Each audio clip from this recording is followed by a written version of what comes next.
I love to be entertained, but I have no patience. So I give every new show I watch only one episode to hook me. Welcome to Debut Review.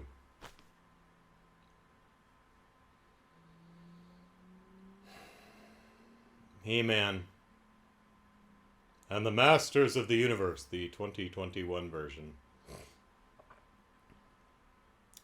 I don't want to watch this.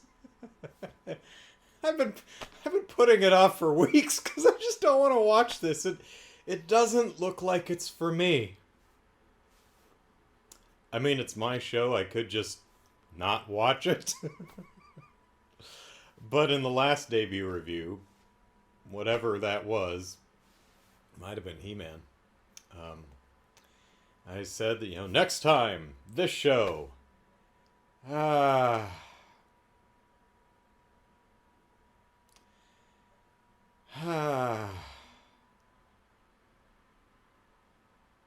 Oh, I don't even think the show's going to be bad. I predict that the show will be fine. I predict that this show will succeed in meeting its intention, which I'm guessing is to entertain younger kids. I'm not a younger kid. I act like it, but I'm not. I'm very middle-aged now. And this does not look like it's for me at all.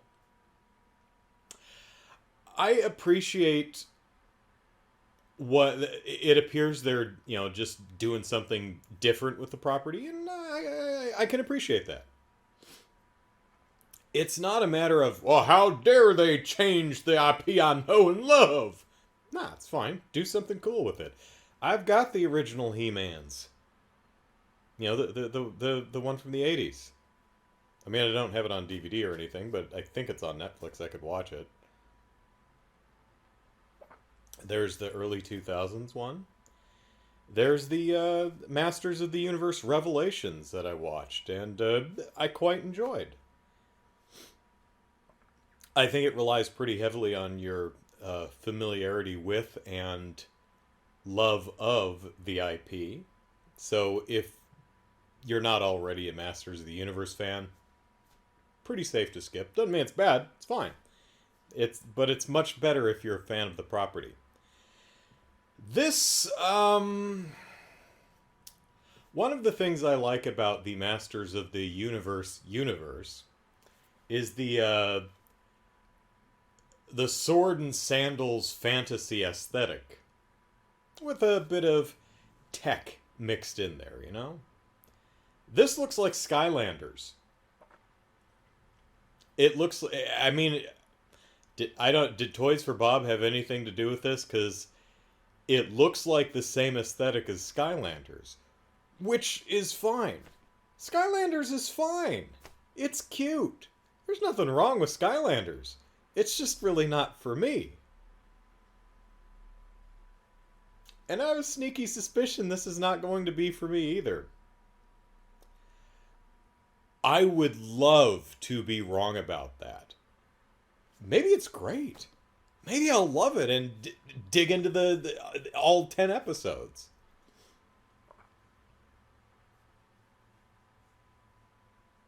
Maybe. Show description reads, Mighty Teen Adam... He's a teenager, of course. Mighty Teen Adam and his heroic squad of misfits discover the legendary power of Grayskull and their destiny to defend Eternia from sinister Skeletor. Okay, so... Yuri Lowenthal. Okay. Voice actor, does a bunch of stuff. Maybe best known for the Sands of Time, Prince of Persia. Or maybe not. What I thought was neat is, I'm pretty sure Yuri Lowenthal did the Prince in the first game, and then they went dark and gritty for the second game and got someone else to do it.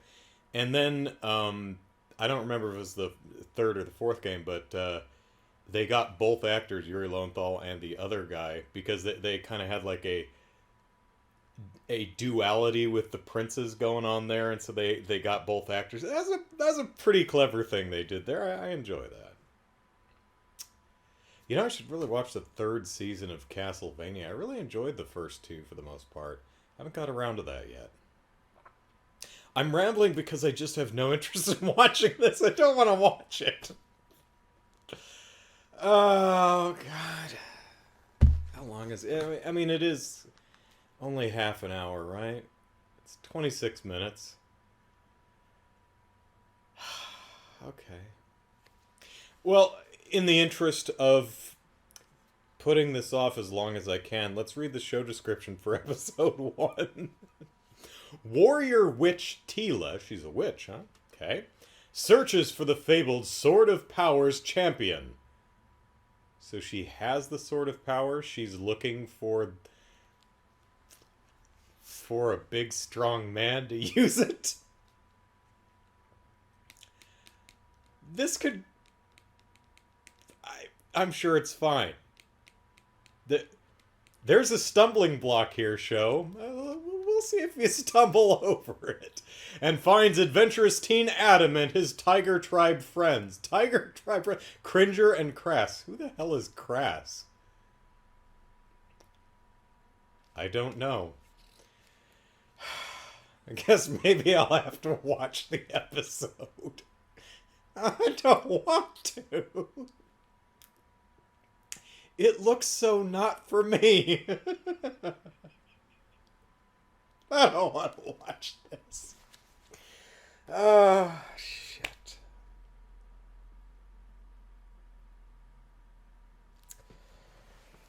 Okay.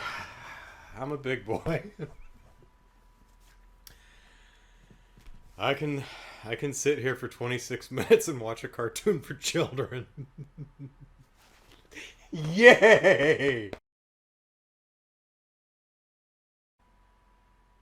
I'm an adult who watches cartoons aimed at children.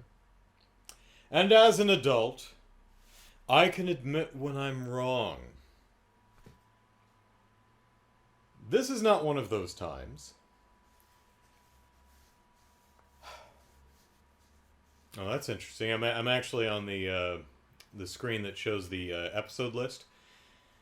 Episode 1, The Sword of Grey Skull. Episode 2, The Power of Grey Skull. Episode 3, The Heirs of Grey Skull. Episode 4, The Champions of Grey Skull.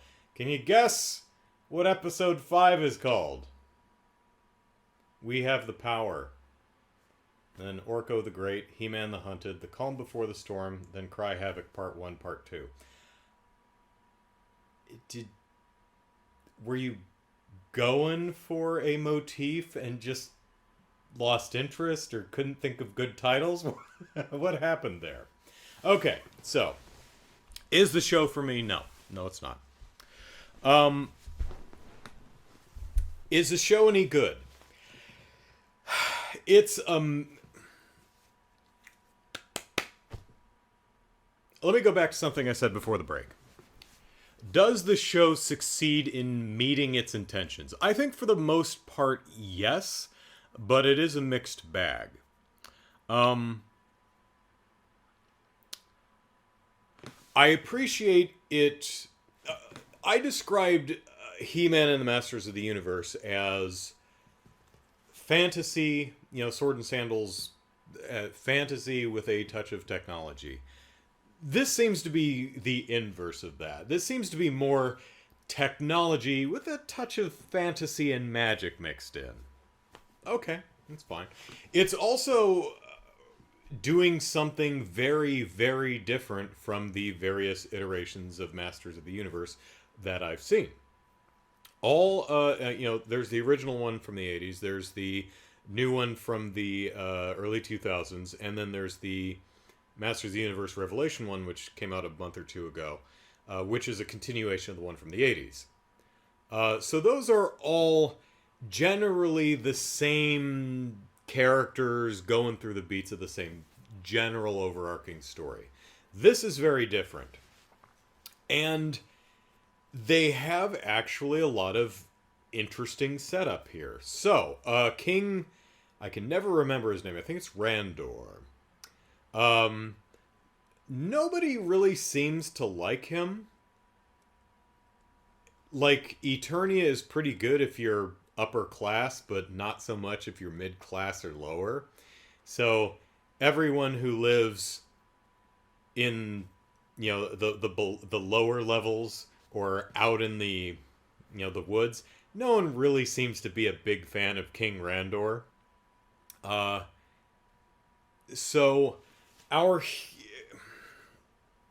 our protagonist is Tila, our witch Tila, uh, who's working with evil Lynn and Duncan, so that's going to be Man-at-Arms, and a green-faced monster dude who my first thought was Whiplash, but he doesn't have a tail, so Trapjaw pre-Trappy Jaw, maybe?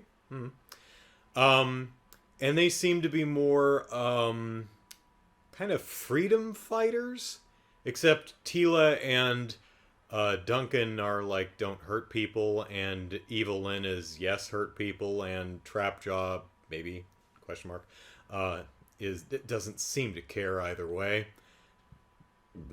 But they're breaking into Randor's house, palace, castle, whatever, to steal the Sword of Power.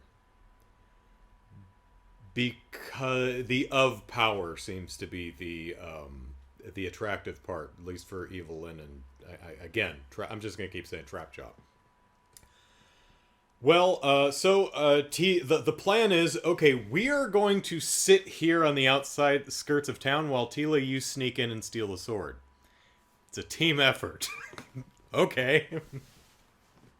Dash Rendar, I'm going to patrol around out here. You go inside and get the Death Star plans or whatever. So she does, but the sword, I'm guessing it's Sorceress through the sword, is like, go find the champion who wields it. It's not you. Go find the champion who wields the sword. And she's like, okay. And so she makes a split with Evelyn and Trapjaw Duncan and runs away. Okay. Meanwhile, Adam and Cass, who was in the show description, and I said something along the lines of, who the hell is Cass? Cass is a reinterpretation of Ram Man.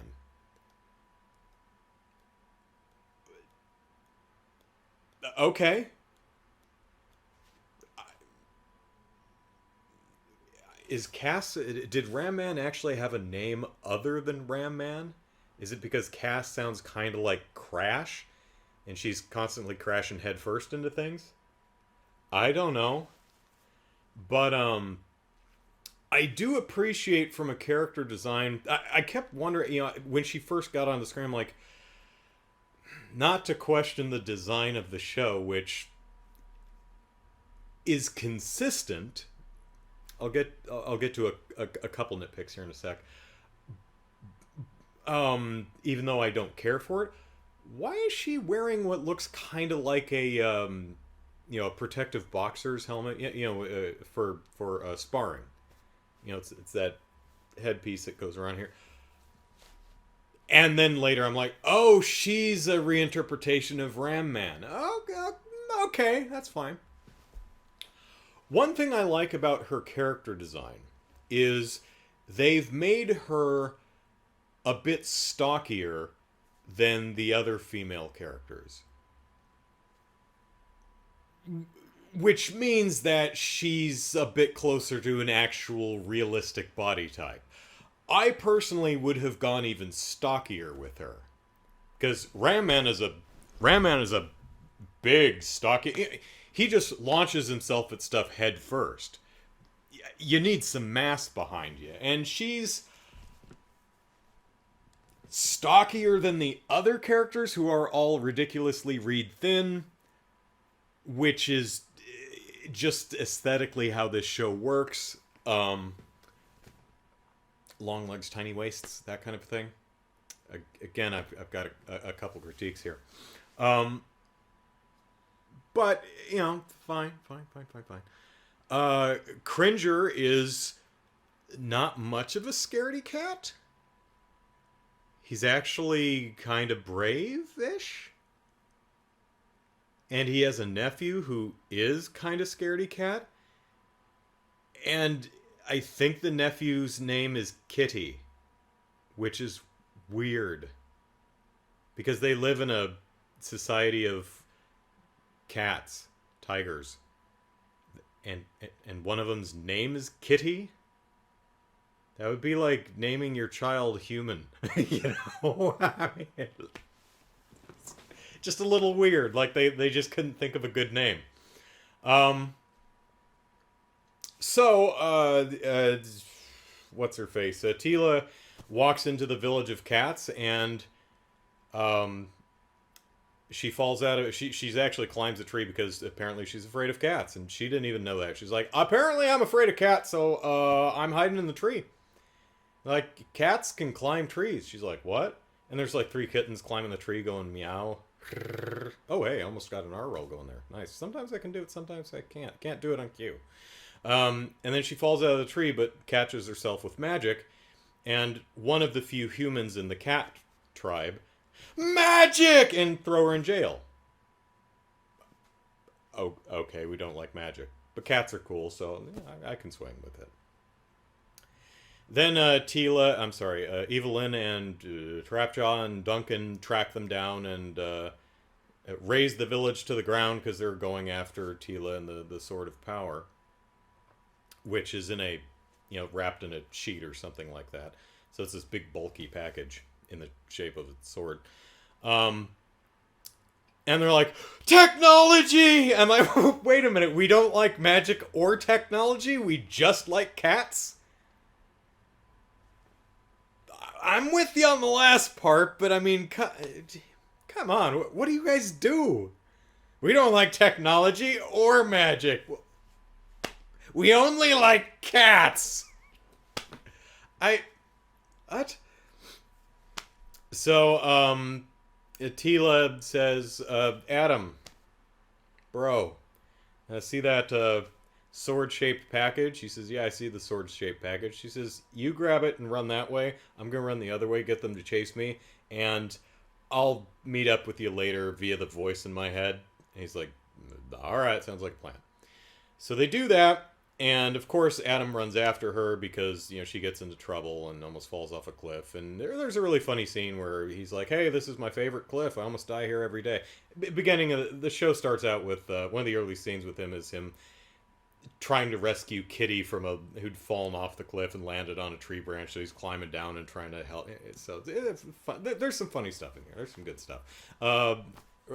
Cass Rayman, she is genuinely pretty funny because she likes just ramming stuff and she's like, ah! It's like, no, that's a friend. Aw, her disappointment. I was gonna bop him, and now I can't.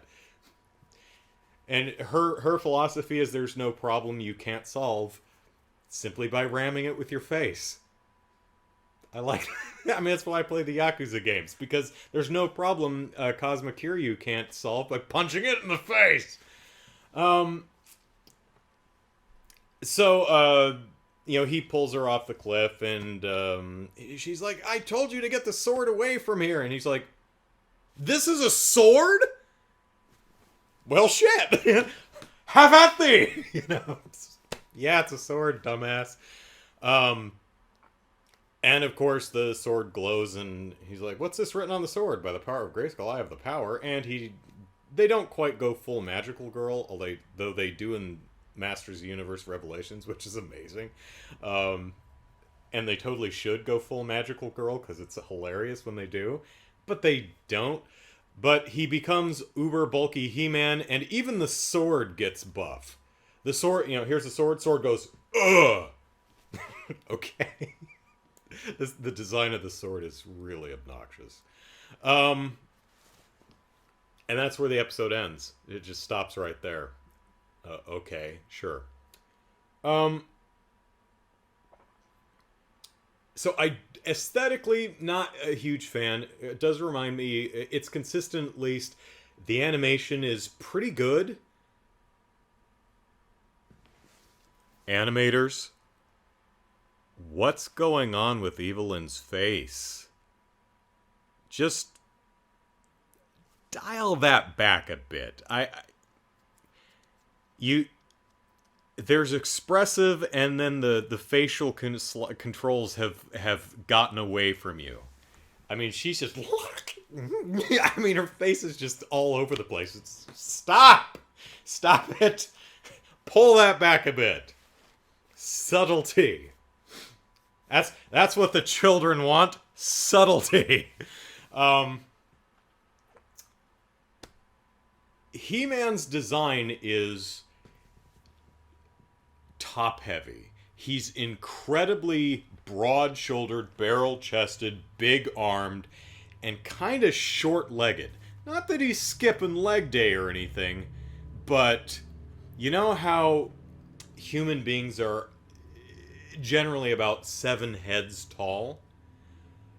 About 5 of those heads are, for He-Man, about 5 of those heads are waist to head. The other 2 are his legs. Head, body, legs. Just short, stocky little legs.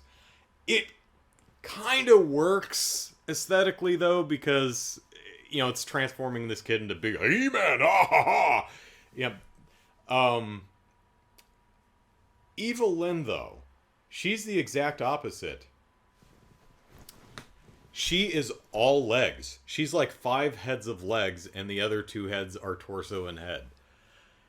Even Bayonetta would look at Evil Lynn and go, okay, that's obnoxious. Her legs are too long. So, not a huge fan of the Evil Lynn design and animation. I think they went a bit too far. I will say this, though. All seriousness, no kidding. This show's... my TV is that way. I'm pointing at the TV. This show's version of Snake Mountain is badass. This is the coolest Snake Mountain has ever looked. That is awesome. I'm not kidding. I'm not exaggerating. No hyperbole. Not being facetious. Snake Mountain looks great. So, will the kiddies like it? I mean, it's fast-paced. It's goofy. It's got kiddies in it. It's colorful. The characters are quippy. I feel that it has potential, both in characterization and plotting. I think the first episode is a little uneven, but there are elements that are working, and I think that episode by episode, this could really end up being a decent show. I'm not going to continue watching it, so I won't find that out. But, yeah, it's not for me, as I suspected might be the case. But it's not bad. It's fine, if you're a young kid, this may be your bag, your jam. You may dig it.